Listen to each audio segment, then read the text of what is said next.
ह्या निवडणुकीमध्ये भारतीय जनता पक्ष कोणते विकासाचे मुद्दे घेऊन उतरला?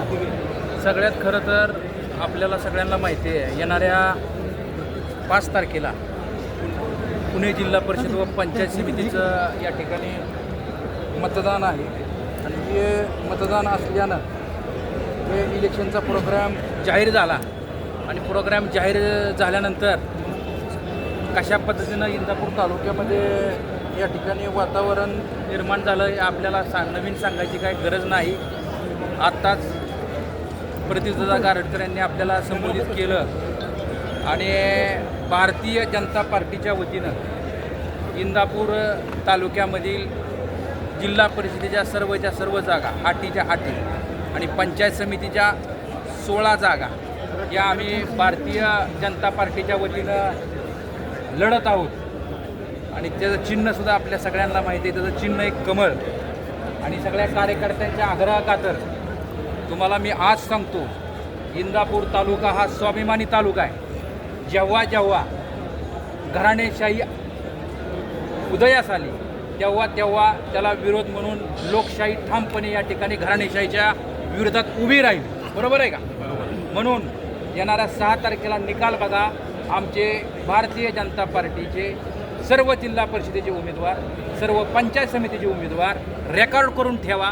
रेकॉर्ड मताधिक्याने विजयी होतील हे आज मी तुम्हाला सगळ्यांच्या साक्षीनं आज सांगतो. भारतीय जनता पार्टीचे सर्व उमेदवार हे कुठलेही कॉन्ट्रॅक्टर नाहीत, कुठलेही कसलेही अवैध व्यवसाय करणारे नाहीत.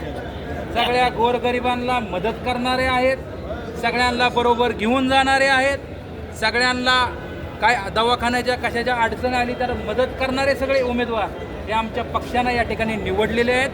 म्हणून आम्हा सगळ्या कार्यकर्त्यांना खात्री आहे की येणाऱ्या 6 तारखेला भारतीय जनता पार्टीचा मोठ्या मताधिक्याने विजय होणार आहे. आणि महाराष्ट्र राज्याचे कर्तबगार मुख्यमंत्री आदरणीय देवेंद्रभाऊ फडणवीस साहेबसुद्धा यांचा आशीर्वाद आपल्या ह्या पॅनलला आहे. येणाऱ्या काळामध्ये त्यांनी आम्हाला सांगितलं की कार्यकर्त्यांच्या प्रवेशासाठी सुद्धा अनेक या महाराष्ट्र राज्याचे मंत्री महोदयसुद्धा आपल्या या इंदापूर तालुक्यामध्ये कार्यकर्त्यांच्या प्रचारासाठी येणार आहेत. गारटकरांच्या प्रवेशासाठी सुद्धा मुख्यमंत्री सन्माननीय देवेंद्रभाऊ फडणवीस साहेबांची जाहीर सभा हे इंदापूर तालुक्यामध्ये या ठिकाणी होणार आहे. त्याचबरोबर मला आज आपल्याला आवर्जून दुसरी एक गोष्ट सांगायची आहे. आत्ता जी कार्यकर्ते आमच्याकडं तुम्हाला माहिती करता सांगतो, सगळ्यात जास्त इच्छुकांची संख्या ही भारतीय जनता पार्टीमध्ये या ठिकाणी बांधवांना होती. त्यांच्याकडं कशा पद्धतीनं त्यांनी उमेदवार केले, कशा पद्धतीनं ही केलं. आणि हे इलेक्शन बांधवांनो कार्यकर्त्यांचं होतं, हे इलेक्शन कोणत्याही नेत्याचं नव्हतं. जेव्हा कार्यकर्त्यांचं इलेक्शन आलं तेव्हा सगळी बांधवांनो एक झाली. आणि कशा पद्धतीनं काय केलं हे तुम्हाला सांगतो.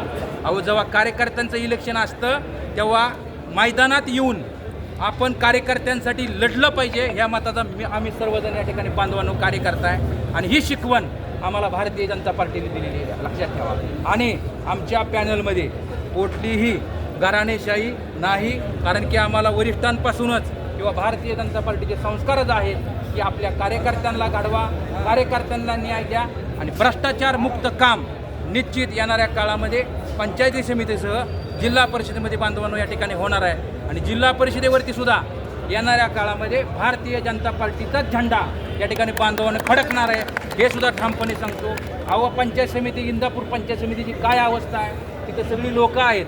घरकुलाची काय अवस्था आहे, घरकुलाचे हप्ते वेळेवर मिळतात का सांगा की? हां मला सांगा. विहिरीचे हप्ते वेळेवर मिळतात का मला सांगा. एखाद्या दलित वस्ती अंतर्गत रस्ता जर दलित वस्तीतले रस्ते जर मंजूर केले असले तर ते रस्ते दुसरीकडे निधी वळवला जातो. खरं आहे का खोटं आहे? बघा, म्हणजे कुणालाही विचारा.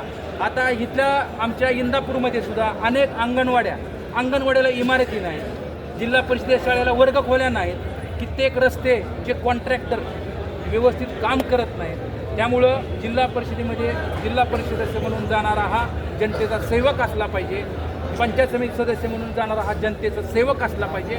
आणि ही सेवा आपली इंदापूर तालुक्याच्या नागरिकांची सेवा करण्यासाठी भारतीय जनता पार्टीनं संपूर्ण पॅनल या ठिकाणी उभा केलेला आहे. आणि मला खात्री आहे आदरणीय देवाभाऊंच्या नेतृत्वाखाली या इंदापूर तालुक्यामध्ये भारतीय जनता पार्टीचाच पॅनल बहुमतानं बांधवांनो या ठिकाणी विजय होणार आहे. सगळ्या कार्यकर्त्यांना प्रचंड द्वेष आहे, प्रचंड राग आलेला आहे. लक्षात घ्या, माणसांना असं कार्यकर्त्याच्या इलेक्शनला अशी हेळसांड केलेली आहे, सगळ्यांनी वाऱ्यावर सोडून दिलेले, वाऱ्या अक्षरशः काय पद्धतीने केलेलं आहे. अहो म्हणजे त्यांनी उमेदवार मागायचा अधिकार सुद्धा हिरावून घेतला आणि त्यांनी अनेक जाहीर नाही केलं कुठलं चिन्ह घेणार आहे, कुठला पॅनल करणार आहे. का तर आपणच संधी दिली पाहिजे आणि आपण जर संधी नाही देता आली आपल्याला तर पुढून सुद्धा एखाद्या कार्यकर्त्याला संधी मिळाली नाही पाहिजे याची सुद्धा काळजी बांधवांनी घेतली. आणि ही वृत्ती ही खराब वृत्ती आहे असं माझ्यासारख्या कार्यकर्त्याचं मत आहे. त्यामुळं इतका प्रचंड प्रतिसाद